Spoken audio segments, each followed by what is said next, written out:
하나님 말씀은 구약 성경 룻기 1장 19절에서 22절까지 말씀입니다. 룻기 1장 19절에서 22절까지 말씀, 저와 여러분이 한 절씩 교독하도록 하겠습니다. 이에 그 두 사람이 베들레헴까지 갔더라. 베들레헴에 이를 때에 온 성읍이 그들로 말미암아 떠들며 이르기를 이가 나오미냐 하는지라. 나오미가 그들에게 이르되 나를 나오미라 부르지 말고 나를 마라라 부르라. 이는 전능자가 나를 심히 괴롭게 하셨음이니라. 내가 풍족하게 나갔더니 여호와께서 내게 비어 돌아오게 하셨느니라. 여호와께서 나를 징벌하셨고 전능자가 나를 괴롭게 하셨거늘 너희가 어찌 나를 나오미라 부르느냐 하니라. 나오미가 모압 지방에서 그의 며느리 모압 여인 룻과 함께 돌아왔는데 그들이 보리 추수 시작할 때에 베들레헴에 이르렀더라. 아멘. 자리에 앉겠습니다. 은혜가 살립니다 라는 제목으로 우리 박태양 목사님께서 나오셔서 귀한 말씀 전해주시겠습니다. 귀한 말씀 전해주시는 우리 목사님, 이 목사님 보내신 하나님께 감사하면서요, 우리 박수로 맞이하도록 하겠습니다.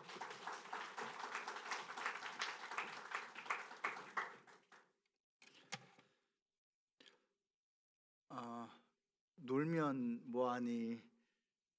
목장 여러분 참 대단하십니다. 1부 때는 율동하셨거든요. 근데 2부 때는 레파토리를 바꿔서 찬양을 하시네요. 참 귀합니다. 또 오늘 이렇게 해체가 된다고 하는데, 야, 이 죽전 우리 교회 시스템 참 대단합니다. 생동감이 있어요. 정말로 제가 여기 교회 올 때마다 행복하다는 것이 참 좋습니다. 예배자로 이 공동체에 함께 있다라는 것, 여러분이 이게 참 얼마나 감사한 것인지 여러분께서 정말 아셨으면 좋겠습니다. 여러분 참 행복한 예배자인 것을 축하드립니다. 룻기서 4사 시대의 이야기입니다. 룻기서 1장 1절 보면요, 사사들이 치리하던 때라고 말을 하고 있습니다. 사사 시대가 언제입니까? BC 11세기 전후입니다. 다윗 왕이 탄생하기 전이에요. 그러니까 3000년도 더 된 오래전 이야기입니다. 사사 시대의 특징, 21장 25절에서 말해주고 있죠. 사람이 각기 자기의 소견에 오른 대로 행했다. 이게 사사 시대의 특징입니다. 자기 눈으로 보기에 좋은 대로 행하던 시대예요. 그리고 그 샘플이 안타깝게도 이 나오미 가정입니다.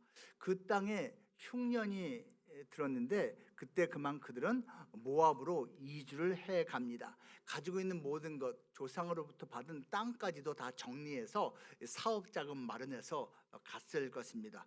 뭐 이사 간 것이 큰 문제냐 할 수 있지만, 여러분 이 시대에 이사 가고 또 심지어 다른 나라로 이주 간 것, 그보다 훨씬 큰 결단을 해야만 이렇게 이주를 하던 시대입니다. 왜냐하면 모압은 하나님이 아닌 다른 신을 섬기는 다른 민족의 땅이었기 때문에 그랬습니다.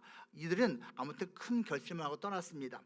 가족 구성원 이름을 보면요, 참 복받은 가정인 것 같아요. 남편은 엘리멜렉이라고 하는데요, 여호와는 나의 왕이라는 뜻이고요, 아내는 나오미, 기쁨, 희락이라는 뜻입니다. 그런데 첫째 아들과 둘째 아들의 이름이 약간 독특합니다. 첫째 아들 말론, 질병이라는 뜻이에요. 그리고 둘째 아들 기련, 상실이라는 뜻입니다. 세상에 어느 부모가 이런 이름을 짓습니까? 여러분 이거 본명이 아닐 겁니다. 하지만 아이들이 어렸을 때부터 좀 병약하게 태어나고 또 성장을 했나 봅니다. 그래서 마을 사람들이 그 부르는 별칭이었던 것 같아요. 그럼 말로는 골골이고요, 기련은 빌빌인 겁니다.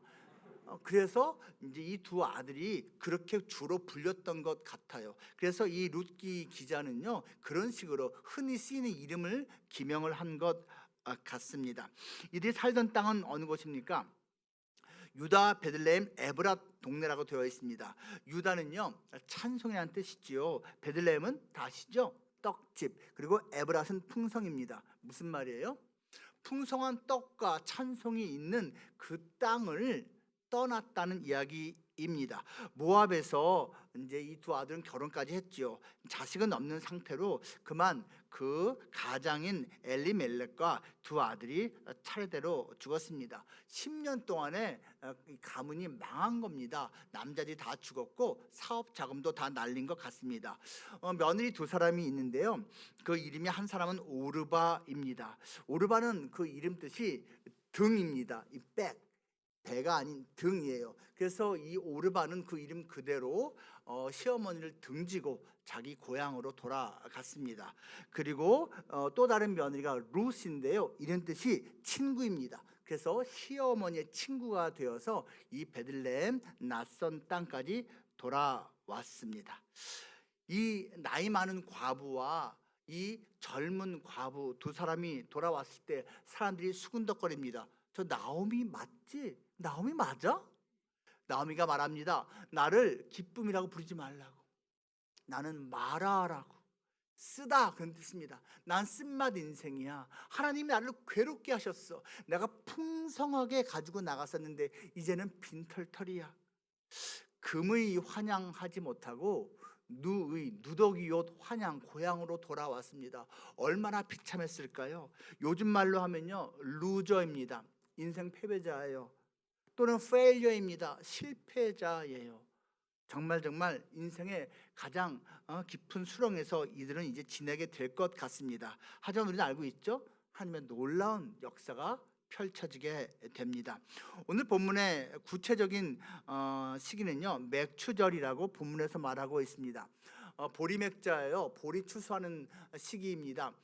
대맥 보리와 소맥 밀을 추수하는데 이스라엘 땅에서는요 약 50일 정도가 걸립니다. 여러분 이 50일을 다른 말로 그래서 오순절이라고도 하지요. 다서도 열흘 순자를 써서요. 또 한편으로는 77절이라고도 합니다. 7 곱하기 7은 49니까요. 그럼 언제로부터 50일일까요? 기준 시점이 있어야 될 거 아니에요. 기준 시점은 초실절입니다. 초실절. 우리나라 사람들 머릿속에서의 개념은요 첫 열매라고 하면 주로 과일을 생각합니다. 아니에요. 이스라엘 사람들에게서 첫 열매는 보리입니다. 보리. 첫 보리 수확을 한 때로부터 50일을 맥추절이라고 하는 것입니다. 그럼 초실절은 또 언제냐? 6월절 지난 첫 안식일 다음 날입니다. 헷갈리죠? 예수님이 6월절에 돌아가셨습니다. 예수님이 돌아가신 다음 날이 마침 안식일 토요일이었어요. 그리고 예수님께서는 그 다음 날 일요일에 부활하셨습니다. 부활하신 그날이 마침 초실절이었던 것입니다. 이해하시겠어요? 그래서 예수님을 뭐라고 부르죠? 부활의 초실이라, 첫 열매라고 부르는데 그것은 비유가 아니고 진짜로 초실절에 예수님께서 부활하셨기 때문입니다. 그 초실절부터 50일 동안에 펼쳐진 스토리입니다. 여러분, 우리 모두에게는 은혜가 필요합니다. 왜 그렇습니까? 은혜가 우리를 살리기 때문입니다. 그렇다면 이 은혜를 받아야 될 거 아니에요. 누구에게 이 은혜가 임합니까? 몇 가지를 한번 살펴보겠습니다. 첫째로요, 은혜를 바라는 자에게 은혜가 임합니다. 은혜를 기대하는 사람, 소망하는 사람, 갈망하는 사람에게 은혜가 온다라는 것입니다. 2장 2절에서 이렇게 말을 합니다.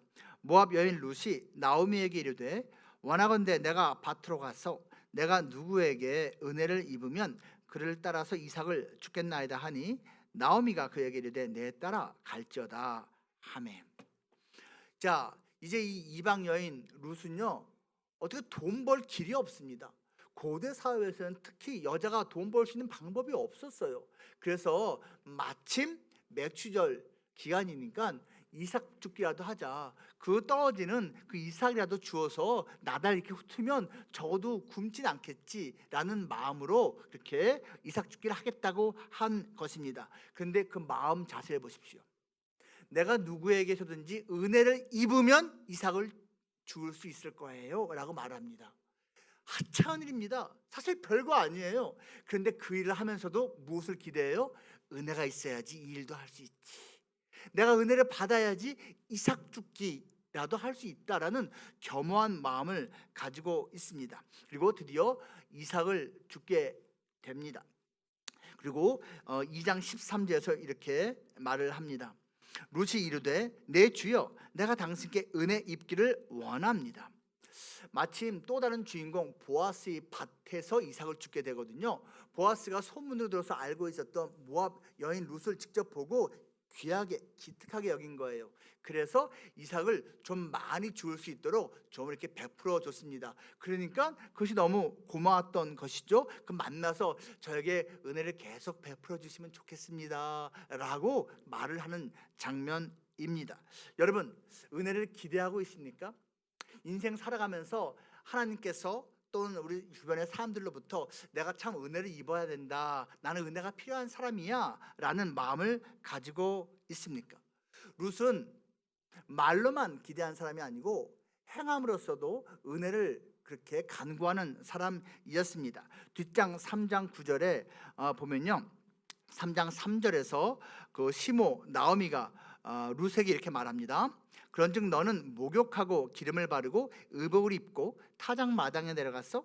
그 사람이 보았어요. 먹고 마시기를 다 하기까지 그에게 보이지 말다가 밤에 해가 지면은 몰래 그 사람의 이불, 그 사람의 겉옷자락에 들어가라 라고 말을 합니다. 여러분, 이 당시에 추수할 때는요, 일꾼들이 낮에 추수를 하지요. 그런 것을 타작 마당에서 이렇게 타작을 합니다. 그리고 낯가리를 쌓아놔요. 그런데 도둑맞지 않으려고 일꾼들이 또 주인이 같이 그 야외에서 취침을 합니다. 취침할 때 살짝 서늘하니까 뭐 덮고 자야 될 거 아니에요. 그런데 이 당시는요, 성인 남자들이 입고 다니는 외투가 곧 이불이었습니다. 진짜로 이불이었어요. 그걸 덮고 자는 거예요.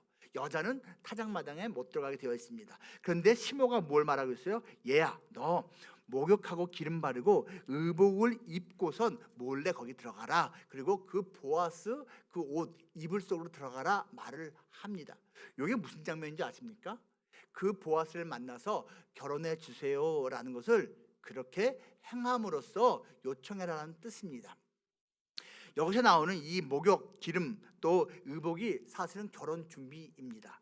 우리가 잘 알고 있는 에스더라고 있지요. 메데파사 페르시아 제국의 왕이었던 아하수에로 왕의 왕비로 이 에스더가 간택되지 않았습니까? 아시죠? 이 에스더가 그 아하수에로 왕하고 첫날 밤을 치르기 전에 요 세 가지를 그대로 합니다. 목욕하고 기름 바르고 그리고 새 옷을 입고 그렇게 그날을 맞이합니다. 이것은 결혼 준비 고대 사회의 모습인 것이에요. 그래서 간 거예요. 그리고 결혼한 용어는 안 쓰지만 결혼을 하고 싶다는 표현을 이렇게 합니다. 9절 3장 9절 이르되 네가 누구냐 하니 대답하되 나는 당신의 여종 루시오니 당신의 옷자락을 펴 당신의 여종을 덮으소서 이는 당신이 기업을 물을 자가 되면이다 하니. 보십시오. 당신의 옷자락으로 나를 덮어주십시오라는 이 표현 자체가 결혼해 주세요입니다. 결혼해 주세요. 여러분, 성인 남녀가 같은 이불 속에 들어가는 건요, 여러분 정상적인 경우라면 부부밖에 없습니다. 그걸 요청하고 있는 거예요. 그런데 여기서 뒤에 보면 당신이 기업을 물을 자입니다라고 말하죠. 기업을 물을 자, 히브리 원어로 하면 고엘이라고 합니다. 영어로 번역을 하면요, kinsman redeemer라고 합니다. kinsman redeemer라는 말은 친족 구원자라는 뜻이에요. 내 혈통, 내 혈족 가운데 인생이 힘들어진 사람들이 있다면 그들을 구원해 주는 사람을 kinsman redeemer라고 하고 고엘이라고 하는 거예요. 아니, 이 고엘 제도는 왜 필요한 거죠? 하나님이 주신 건데요. 예를 들면 이거예요. 지금 이 나오미 가문이 조상 대대로 내려오는 그 땅을 처분하고 모압으로 갔었잖아요. 그러니까 이 땅이 타인에게 가 있는 거예요. 고엘은 뭐라 한 거냐면 그 친족 가운데 재산이 좀 있는 사람이 이 나오미 가문 같은 집을 불쌍히 여기고 자기 돈으로 그 원래의 조상 땅을 사서 그 나오미 가문에게 주는 거예요. 그러니까 이거 엄청나게 희생을 하는 겁니다. 내 돈 가지고 저 망한 집안의 원래 땅을 찾아서 그 망한 집안에 땅을 주는 거니까 엄청난 희생이죠. 그래서 구원자라고 불리는 거예요. 이거 고엘이라고 합니다. 당신이 우리의 고엘이 되어 주십시오 라고 요청을 하는 거예요. 동시에 당신의 옷자락으로 나를 덮어주십시오. 이건 결혼해 주시오라는 의미인데요. 여러분 지금도요 이스라엘에서는 그 결혼식을 할 때 마지막 예식에서 신랑이 자기 겉옷을 가지고 신부를 이렇게 덮어주면서 끝이 납니다. 신랑의 옷자락으로 신부를 덮는 것, 이게 결혼의 완성인 것이에요. 그리고 왜 결혼해달라고 할까요?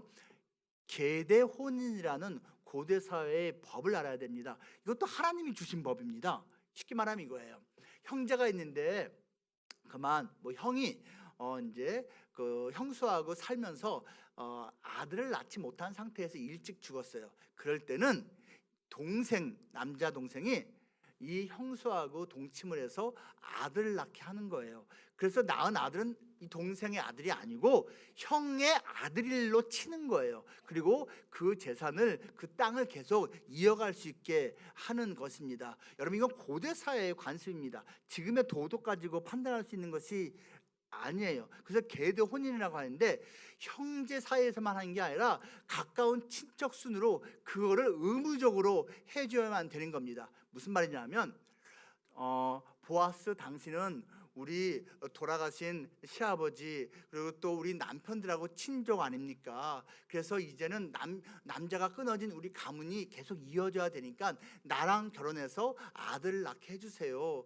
그래서 혈통이 끊어지지 않게 해주세요. 뿐만 아니라 당신이 부자이기도 하니까 그 팔아버린 그 우리 가문의 땅을 사서 그 낳을 아들의 이름으로 계승해 주세요라고 부탁을 하는 거예요. 두 가지를 동시에 부탁을 한 것입니다. 옷자락, 여러분 이 옷자락 개념이 되게 중요합니다. 이 옷자락은 은혜를 상징하기 때문입니다. 앞에 룻기서 2장에서 말을 하고 있는데요. 2장 12절에서 보아스가 룻에게 이렇게 말합니다. 여호와께서 네가 행한 일에 보답하시기를 원하며 이스라엘의 하나님 여호와께서 그의 날개 아래에 보호를 받으러 온 너에게 온전한 상 주시기를 원한다 라고 말을 합니다. 지금 이 보아스가 이 룻을 귀하게 여기면서 어떻게 말하고 있다고요? 하나님께서 하나님의 날개 아래에 보호를 받으러 온 너라고 표현을 합니다. 여기 날개라는 wing이라는 단어가 나오죠. 여러분 이 날개라는 단어가 옷자락이라는 단어와 같은 단어입니다. 히브리어로는 옷자락이나 날개나 같은 단어입니다. 그러니까 지금 이 여인은 그 보아스의 날개 아래에 들어가서 뭘 말하고 있는 거예요? 당신이 그랬잖아요. 하나님의 날개 아래 보호를 받으러 온 나라고 했잖아요. 그 하나님의 날개 역할을 당신이 해주세요. 하나님의 날개로 나를 덮어주세요 라고 말을 하는 것입니다. 출애굽기 이제 25장에 보면요, 이제 그 표현이 나오는데요. 성막 또는 성소에 지성소라고 있잖아요. 기억하시나요? 지성소 안에는 딱 하나만 있어요. 율법궤만 있습니다. 그 돌판이 들어가 있는 율법궤. 그 율법궤의 뚜껑이 있는데요. 여러분 율법궤 뚜껑은 밋밋하게 평평하게 되어 있지가 않습니다. 조각이 되어 있는데요. 두 천사, 정확히 말하면 그룹이라고 표현하지만 두 천사가 마주 보이는데 각각 두 날개를 펴서 마주보고 있습니다. 이렇게 마주보고 있단 말이에요. 그리고 그 날개 아래에 두 천사의 날개 아래에 하나님이 좌정하고 있다라고 성경은 시적으로 묘사를 합니다. 그 율법궤 뚜껑, 천사의 두 날개 아래 그 자리를 뭐라고 하는지 아십니까? 시은소라고 합니다. 시은소가 무슨 뜻이죠?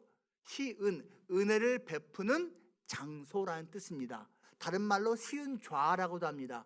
은혜의 보좌, 하나님이 은혜를 베푸는 곳이란 뜻입니다.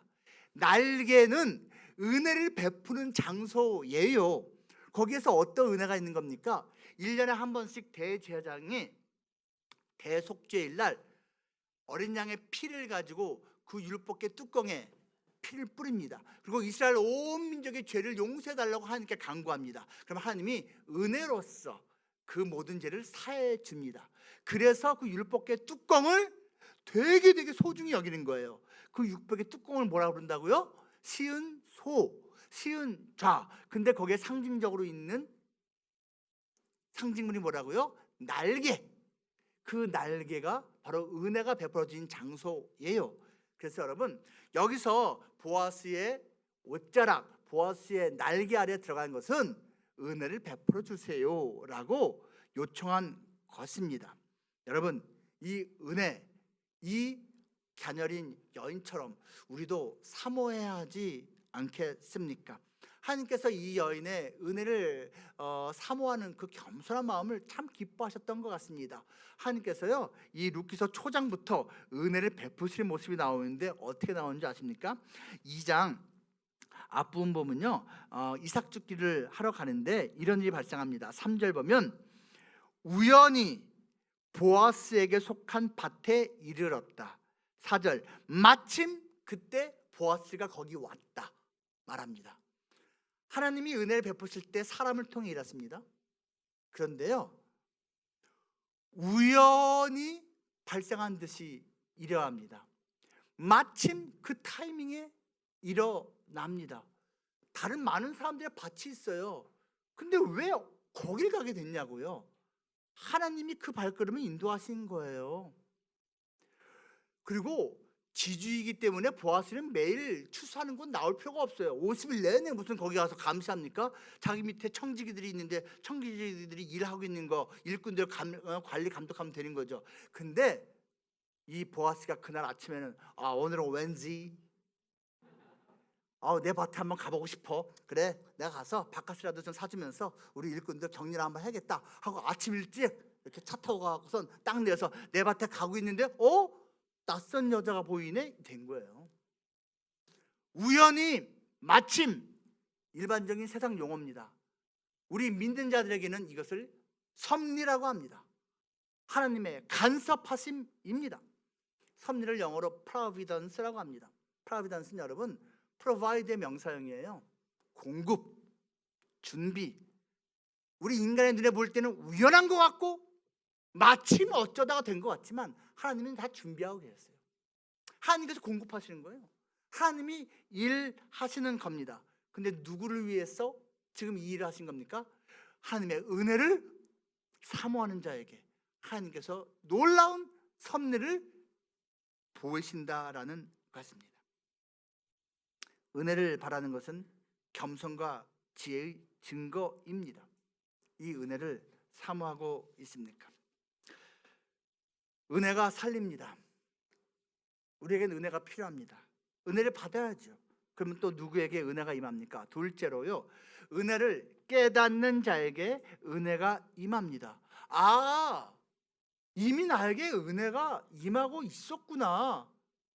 깨달아야 한다는 것입니다. 왜 깨달아야 하죠? 깨달아야 감사가 나오기 때문입니다. 은혜를 깨닫는 자에게 더 큰 은혜가 임하고 감사를 하는 자에게 더 큰 감사거리가 주어집니다. 이 놀라운 영적인 법칙을 아는 사람은 압니다. 2장 10절입니다. 룻이 엎드려 얼굴을 땅에 대고 절하며 보아스예요. 그에게 이르되 나는 이방 여인이거늘 당신이 어찌하여 나에게 은혜를 베푸시며 나를 돌보십니까? 그래요. 보아스가 좀 친절을 베풀었어요. 종에게 말해서 저 불쌍한 여인을 위해서 이삭을 조금 더 일부러 더 뿌려라. 그리고 이상한 사람들이 이렇게 치근덕대지 못하도록 네가 좀 보호해줘라. 그리고 물도 조금 더 많이 좀 나눠주고, 알았지? 친절을 베풀었어요. 그런데 이 룻이 그걸 안 거예요.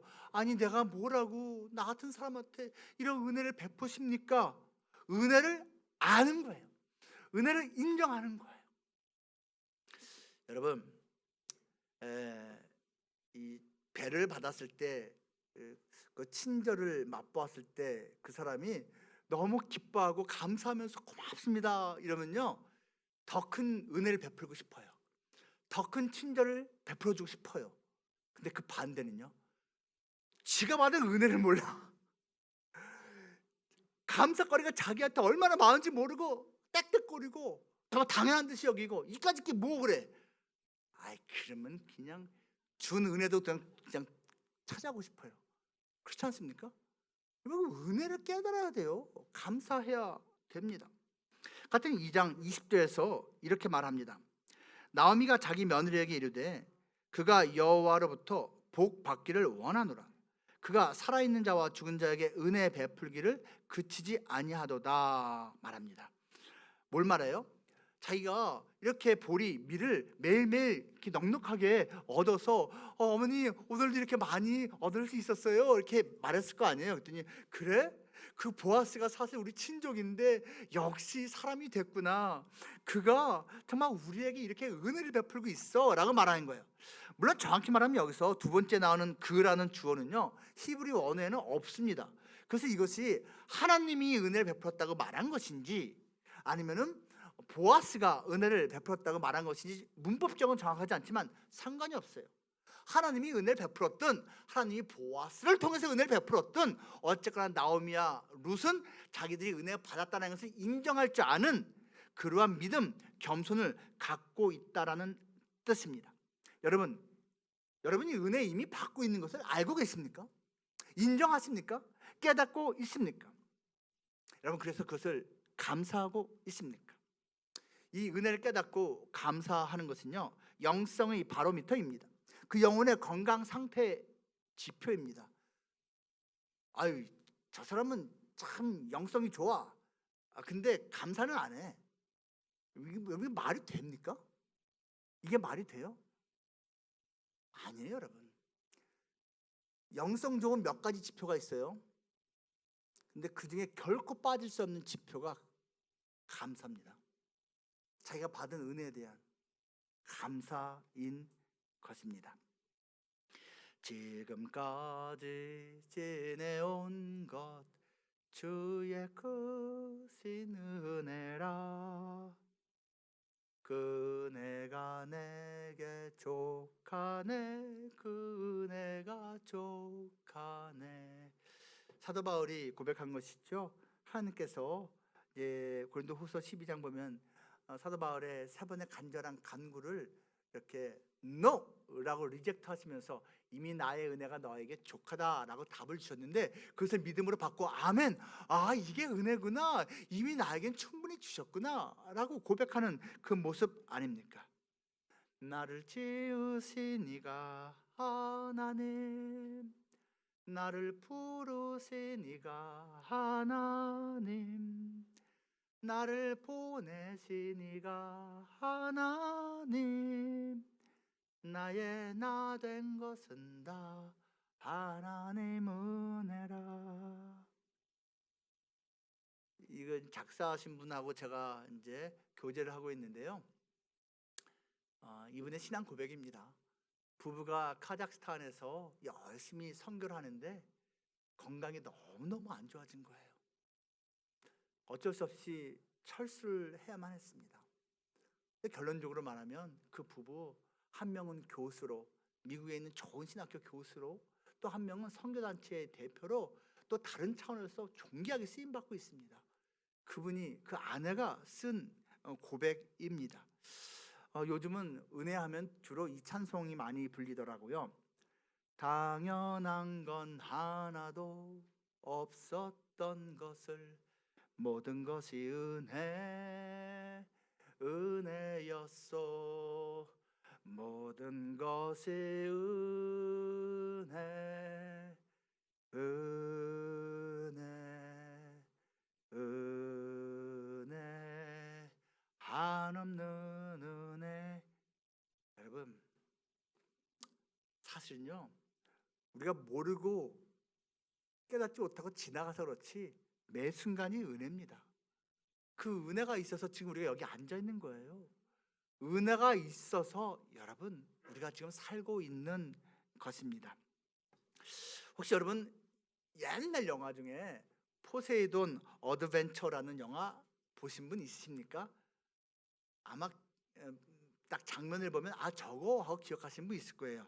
1970년대에 만들어졌어요. 저는 이제 처음 본 게 중학교 때였고요. 그 후에도 몇 번 더 나왔고 주말의 영화에서, 그리고 리메이크까지 될 정도로 대히트작입니다. 소설을 영화화한 거예요. 포세이돈이라고 하는 초호화 여객선이 지중해에서 쓰나미, 해를 만나서 배가 전복됩니다. 여러분 이거 타이타닉하고 비슷한 것 같은데 타이타닉은 실제 이야기를 영화로 만든 것이고 이것은 소설을 영화화한 것입니다. 자, 영화가 이렇게 배가 이렇게 뒤집혀요. 사람들이 많이 죽죠. 어떻게 하면 삽니까? 주인공 여러 사람이 나오는데 이 사람들이요 이렇게 거슬러서 올라갑니다. 배 밑창이 위에 있으니까 올라가서 맨 끝까지 가서 배 밑창을 두드리면 구조대가 그동안 와 있으니까 그 구조대가 그 배 밑창을 뚫고 구해줄 것으로 기대하고 그렇게 거슬러서 올라갑니다. 그때 그 리더 역할을 한 사람이 스카트라고 하는 목사입니다. 지금도 활동하고 있는 진 해크만이라고 하는 엄청나게 유명한 배우입니다. 진 해크만, 스카트 목사. 이 사람의 인도를 따라서 그 힘든 그런 것들을 헤쳐나가서 마지막 단계에 이르렀습니다. 이제 살 수도 있을 것 같습니다. 그런데 문을 통과해야 되는데 이 문을 여는 핸들이 저기에 공중에 달려 있는 거예요. 배가 뒤집혀서 그걸 열어야 되는데 뜨거운 수증기가 계속해서 그 핸들에게 막 나오고 있어서 그걸 잡을 수가 없는 거예요. 뜨거워서. 그런데요, 리더 이 스코트 목사가 몸을 날려서 그 뜨거운 핸들을 잡고 온몸을 비틀어가면서 돌립니다. 저쪽에 있는 문이 열리고 저쪽에 남아있는 몇 사람은 이제 그 문을 나가서 살게 됩니다. 그런데요, 그 스코트 목사가 이 핸들을 잡고 온몸을 비틀면서 하늘을 향해서 선포하고 외칩니다. 뭐라고 외치는지 아십니까? 하나님, 이제 그만하십시오. 도대체 몇 사람이나 더 죽어야 만족하시렵니까? 지금까지도 당신의 도움 없이 여기 왔습니다. 그만 방해하십시오. 그렇게 외치면서 문을 엽니다. 문이 열려요. 그리고 이 사람은 힘이 빠져서 떨어져서 죽습니다. 제가 이 영화를 중학교 2학년 때 봤는데요. 이 대사를 어떻게 기억하냐고요? 제가 되게 인상 깊게 그 영화를 봐서 나중에 비디오 테이프를 제가 구입했고요. 지금도 제 방에 있습니다. 그래서 여러분 대사가 틀림없습니다. 토요일 영화를 봤는데 월요일에 학교 가니까 담임 선생님이 저한테 그랬습니다. 태양아, 너 그 영화 봤니? 예, 봤어요. 제가 담임 선생님 전도하려고 막 애를 썼었거든요.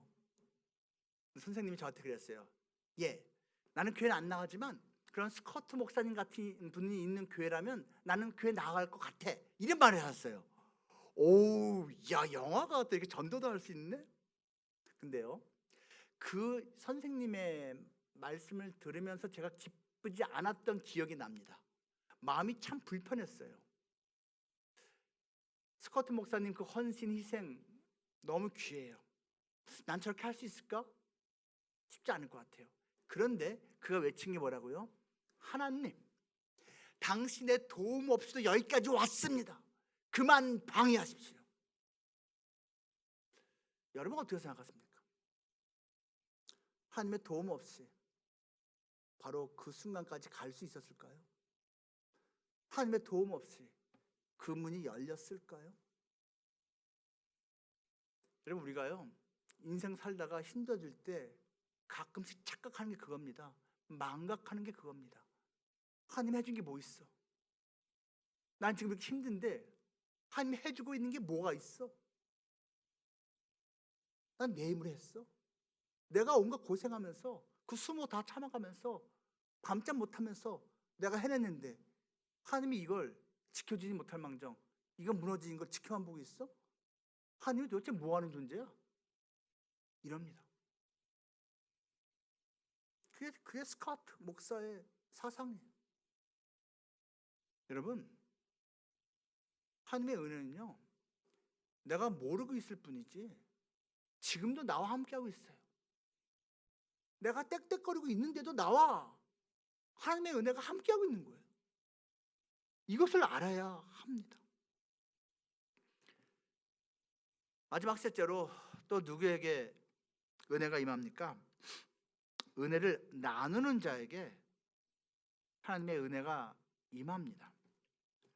1장 8절 보세요. 나오미가 두 며느리에게 이르되 너희는 각기 너희 어머니의 집으로 돌아가라. 너희가 죽은 자들과 나를 선대한 것 같이 여호와께서 너희를 선대하시기를 원한다. 자, 이제 아들들이 다 죽고 돈도 떨어지자 살 길이 막막합니다. 나오미가 고향으로 돌아갈 생각하는데 이 모압 출신 두 며느리는 무슨 잘못입니까? 그러니까 풀어줍니다. 고향으로 돌아가서 새 출발해라. 참 착한 시어머니입니다. 근데 그 시어머니가 무엇을 고백합니까?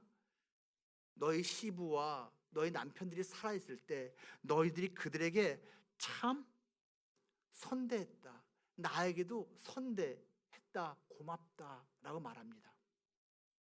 여러분, 여기 선대라는 단어가요, 우리가 익히 알고 있는 히브리어로 헤세드입니다. 구약 성경에 은혜로 번역되는 단어가 두 개가 있어요. 헤세드 또는 헨입니다. 룻기에 여러분 헤세드가 4번 나오고요, 헨이 2번 나옵니다. 근데 번역은 상황에 따라서 은혜로 하든지 여기처럼 선대 이렇게 번역하기도 합니다. 또 있습니다. 3장 10절입니다. 보아스가 말합니다. 내 딸아, 여호와께서 너에게 복 주시기를 원하노라. 네가 가난하건 부하건 젊은 자를 따르지 아니하였으니 네가 네 시모에게 베푼 인애가 처음보다 나중이 더하도다. 여기서 인애라는 이 단어가 마찬가지로 헤세드입니다. 은혜라는 뜻이지요. 뭘 말하는 거예요? 지금 네가 나이 많은 나에게 와서 이 나의 옷자락으로 들어와서 나에게 결혼해달라고 말하고 있는 거구나.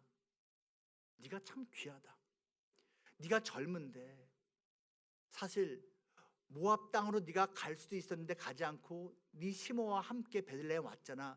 이것도 네가 네 시모에게 은혜를 베푼 건데 네가 여기 와서 더 젊은 다른 남자를 만나고 싶을 텐데 네 시모와 네 가문을 위해서 나이 많은 나에게 결혼해 달라고 요청을 하는 것이 이게 진짜 네가 큰 은혜를 베풀고 있는 거다 라고 칭찬을 해주고 있는 것입니다.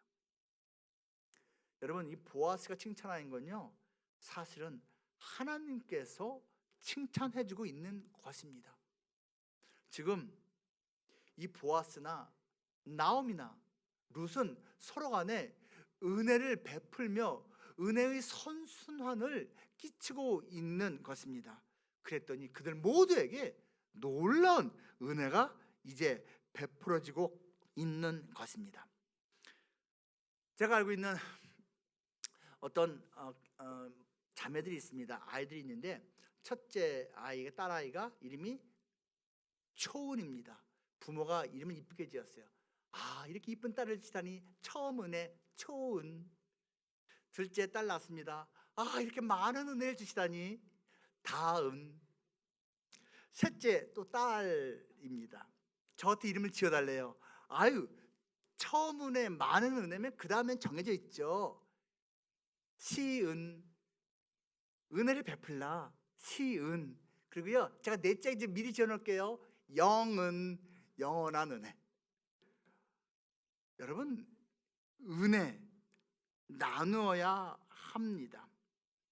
여러분, 레미제라블이라는 책 읽어보셨죠? 영화 보셨죠?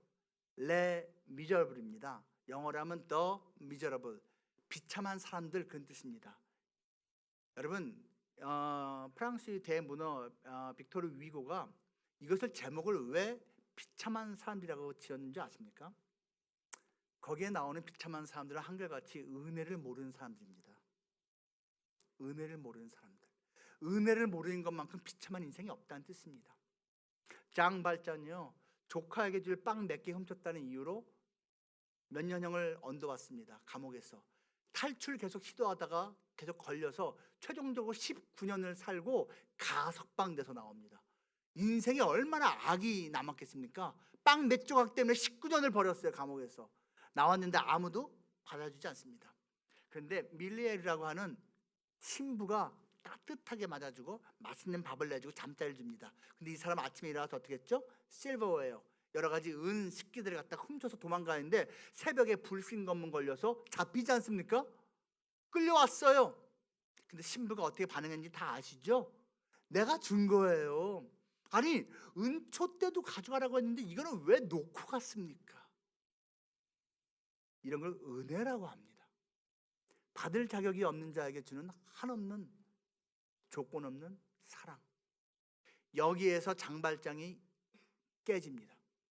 그 차갑게 식은 세상을 향한 분노가 바뀝니다. 그리고 나중에 시장이 되고 놀랍게 변화가 되지요. 그 신부가 이제 경찰을 보낸 다음에 장발장에게 이렇게 말을 합니다. 앞으로는 정직하게 사십시오. 당신의 영혼은 내가 사서 하나님께 바쳤습니다. 이런 대사가 나옵니다, 여러분. 그 책에 나옵니다. 당신의 영혼을 내가 사서 하나님께 바쳤습니다. 여러분, 이 대사가요 요한계시록에 그대로 나옵니다. 요한계시록 제 5장인데요 5장 9절에서 환상 가운데 이제 요한이 본 거잖아요. 천상에 있는 자들이 이렇게 말합니다. 5장 9절, 그들이 새 노래를 불러 이르되 두루마리를 가지시고 그 인봉을 떼기에 합당하시도다. 일찍이 죽임을 당하사 각 족속과 방언과 백성과 나라 가운데에서 사람들을 피로 사서 하나님께 드리시고 그들로 우리 하나님 앞에서 나라와 제사장들을 삼으셨으니 그들이 땅에서 왕 노릇하리로다. 뭐라고요? 어린 양 예수께서 사람들을 자기의 피로 사서 하나님께 드리셨다라고 말합니다. 여러분, 우리는 그 하나님의 예수님의 그러한 피값으로 삼바된 존재들이에요. 이것을 은혜라고 하는 것입니다. 사무엘하 9장을 보면요 다윗이 왕이 된 다음에 자기에게 은혜를 베풀었던 형같이 따랐던 요나단, 사울의 아들이었죠. 요나단의 남아있는 아들 무비보셋, 숨어서 살고 있던 절름발이가 되어서 불행하게 살고 있었던 그 무비보셋을 찾아내어서 그에게 은혜를 베푸는 장면이 나옵니다. 사무엘하 제9장인데요 1장에서 이렇게 말합니다. 다윗이 이르되 사울의 집에 아직도 남은 사람이 있느냐? 내가 요나단으로 말미암아 내가 내 형 같은 요나단으로 인해서 그 사람에게, 남아있는 사람에게 은총을 베풀리라, 헤세드를 베풀리라 라고 말합니다. 3절, 왕이 이르되 사울의 집에 아직도 남은 사람이 없느냐? 내가 그 사람에게 하나님의 은총을 베풀고자 하노라. 또 말합니다. 7절에서 무비보셋 만났어요. 다윗이 그에게 이르되 무서워하지 말라.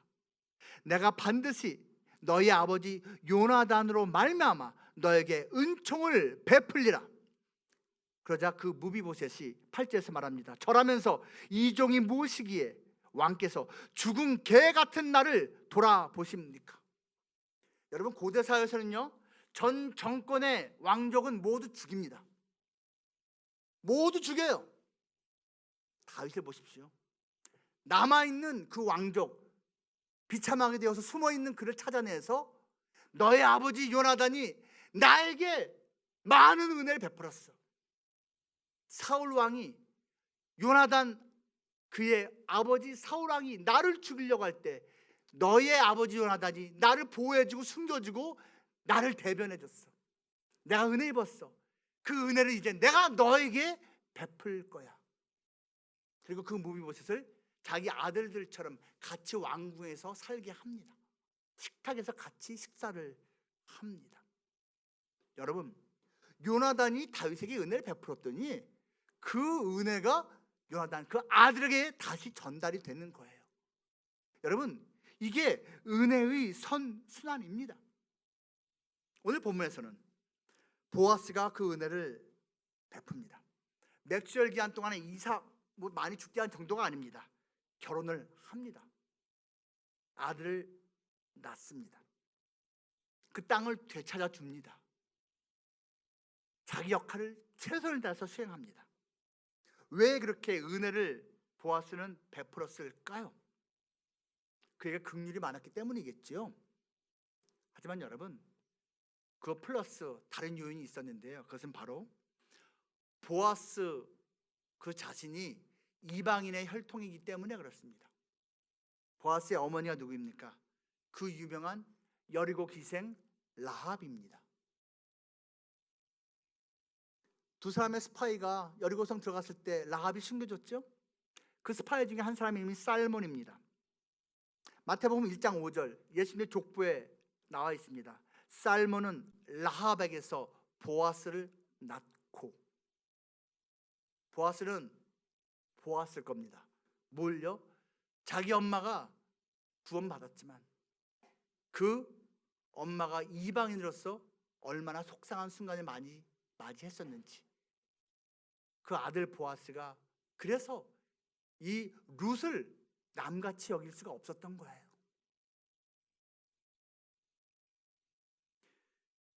이 보아스와 룻 사이에서 결국은 누가 태어납니까? 다윗이 탄생합니다. 보아스와 룻은 다윗의 증조 할아버지, 증조 할머니입니다. 그리고 다윗의 후손에게서 누가 탄생합니까? 예수 그리스도. 보아스는 나오미 가문을 살리는 은혜의 통로가 되었습니다. 다윗은 이스라엘 민족을 살리는 은혜의 통로가 되었습니다. 예수님은 온 인류를 살리시는 은혜의 통로가 되었습니다. 은혜가 살립니다. 이 은혜를 사모해야 하지 않겠습니까? 이 은혜를 누려야 하지 않겠습니까? 이 은혜를 전해야 하지 않겠습니까? 누구에게 은혜가 임한다고 했습니까? 은혜를 바라는 자, 은혜를 깨닫는 자, 은혜를 나누는 자, 밖에 나. 은혜 밖에 나가 우리의 삶의 초석이 되어야 합니다. 바라기는 우리 죽전 우리 교회 모든 성도들은 은혜 밖에 나의 삶을 살아가시를 축복합니다. 여러분 가정 하나하나가, 이 교회가, 이 땅에 있는 모든 교회가, 대한민국이 바로 이 은혜 위에 살고 은혜를 마음껏 누리고 은혜를 열심히 나누며 사는 복된 사람들 다 될 수 있기를 거룩하신 주님의 이름으로 축복합니다. 우리 말씀을 생각하면서 같이 찬송할까요?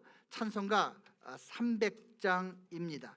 찬송가 300장 다 아시죠? 그 은혜가 내게 족하네. 우리 같이 가사를 신앙 고백으로 부르면서 같이 찬송하겠습니다.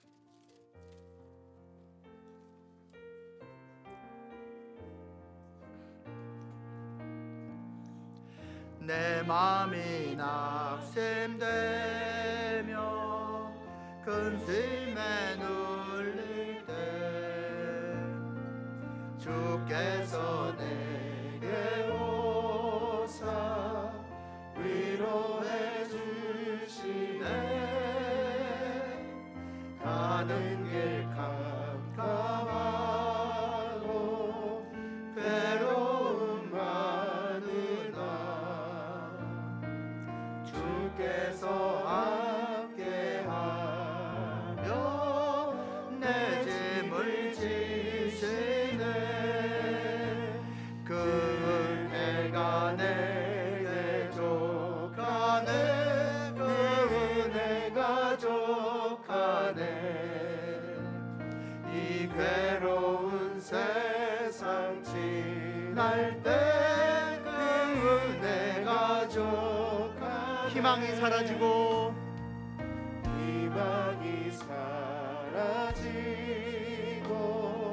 친구 날 버릴 때 주께 속삭이며 새 희망 주시네. 싸움이 맹렬하여 두려워 떨 때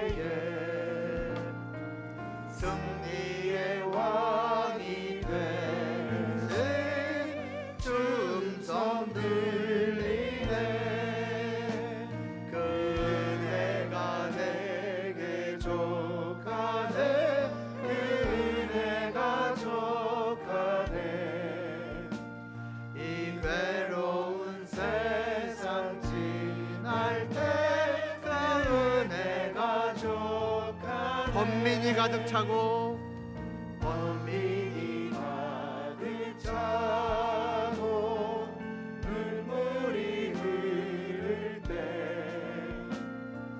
주 나의 곁에 오사 위로해 주시네. 환난이 닥쳐와서 어려움 당할 때 주님의 능력이 온 원수를 이기네. 그 은혜가 내게 족하네. 그 은혜가 족하네. 이 괴로운 세상 지날 때 그 은혜가 내게 족하네.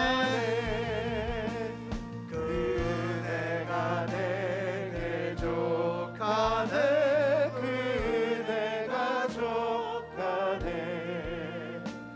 이 괴로운 세상 지날 때 그 은혜가 족하네. 그 은혜가 내게 족하네. 그 은혜가 내게 족하네. 그 은혜가 족하네. 이 괴로운 세상 지날 때 우리 한 번 더 합니다. 그 은혜가 내게 족하네. 그 은혜가 내게 족하네. 그 은혜가 족하네. 이 괴로운 세상 지날 때 그 은혜가 족하네. 우리 모두 가슴에 두 손을 얹고 기도하지요. 우리 통성으로 기도합니다.